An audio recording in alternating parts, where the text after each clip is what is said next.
क्या हो अगर कमरे में सबसे मजबूत लोग वे हों जो सबसे कम बोलते हैं? क्या हो अगर जिंदगी के सबसे बड़े बदलाव जोरदार मोटिवेशन से शुरू न हो, बल्कि एक ऐसे शांत फैसले से शुरू हो जिसे कोई और देख ही न सके? आज की कहानी तीन ऐसे लोगों के बारे में है जो आपस में कभी नहीं मिले, फिर भी उनकी जिंदगी एक दूसरे से गहराई से जुड़ी हुई थी। और उनकी यह यात्रा शायद आपके अपने अंदर छिपी क्षमताओं को देखने का नजरिया ही बदल दे। सुबह मीरा खिड़की के पास एक कप चाय और एक किताब लेकर बैठती थी। वो फेमस नहीं थी, वो जोर से नहीं बोलती थी, और ज्यादातर लोग सोचते थे कि वो बस शर्मीली है। लेकिन उन पन्नों के अंदर मीरा को कुछ दमदार मिला।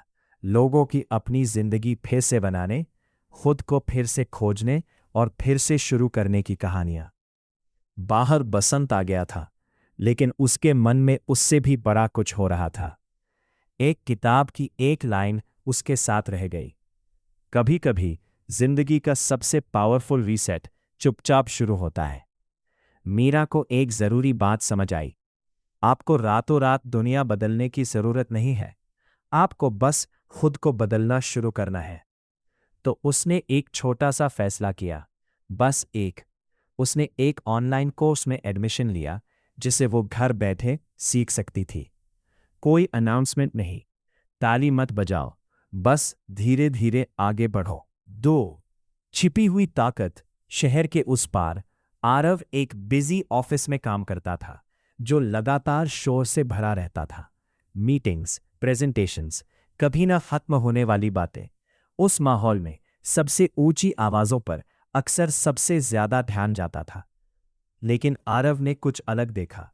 सबसे अच्छे आइडिया हमेशा सबसे ऊंची आवाज वाले लोगों से नहीं आते।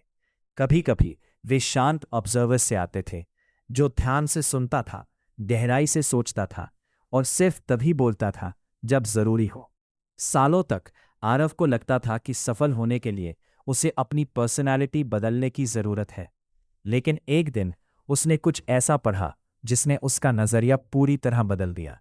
उसमें लिखा था, शांत लोग अक्सर वहां देख लेते हैं जो दूसरे नहीं देख पाते।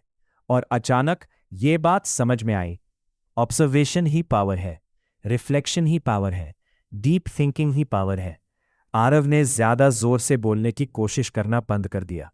इसके बजाय वो ज्यादा क्लियर होने लगा। उसके आइडिया बेहतर हुए, उसका कॉन्फिडेंस बढ़ा।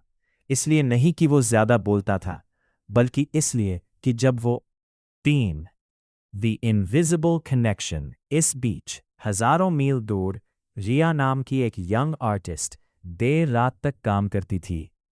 वो एक कहानी बना रही थी कि कैसे लोगों की जिंदगी जुड़ी हुई है, तब भी जब वे कभी मिलते नहीं। एक अजनबी की सलाह, एक किताब जो किसी ने सालों पहले लिखी थी, हिम्मत का एक छोटा सा काम। छोटे छोटे पल बाहर की ओर ऐसे फैलते हैं जिन्हें हम कभी नहीं देख पाते। रिया एक आसान लेकिन ताकतवर बात पर यकीन करती थी। हर इंसान एक धागा लेकर चलता है, और जब वे धागे मिलते हैं तो जिंदगी बदल जाती है। मीरा की चुपचाप सीखना, आरव का चुपचाप आत्मविश्वास, रिया का कहानी सुनाना। उनमें से कोई भी एक दूसरे को नहीं जानता था, फिर भी वे सब एक ही अनदेखे पैटर्न का हिस्सा थे, इनसे आप शायद कभी नहीं मिल पाते। तो सवाल ये नहीं है, क्या आप काफी जोर से बोलते हैं? असली सवाल यह है, आपके अंदर कौन सी शांत ताकत बढ़ने का इंतजार कर रही है? क्योंकि कभी कभी दुनिया की सबसे ताकतवर ताकत एक शांत इंसान होता है, जो आखिरकार अपने रास्ते पर यकीन करता है।